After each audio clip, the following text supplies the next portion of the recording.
Hi friends, ఎప్పుడు chicken తోటి curry కాకుండా అప్పుడప్పుడు ఈ విధంగా పులావ్ ట్రై చేయండి. చాలా బాగుంటుందండి. టేస్ట్ అయితే సూపర్గా ఉంటుంది. పిల్లలైనా పెద్దలైనా చాలా ఇష్టంగా తింటారు.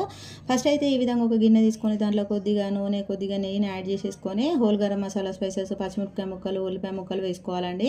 అవి వేగిన తర్వాత అల్లం వెల్లుల్లి పేస్ట్, ఒక టమాటాను కూడా వేసుకోవాలి. అది మగ్గిన తర్వాత పసుపు, కొత్తిమీర వేసేసుకొని ఈ విధంగా చికెన్ వేసుకొని ఒక 10 నిమిషాల వరకు మగ్గించుకోవాలండి.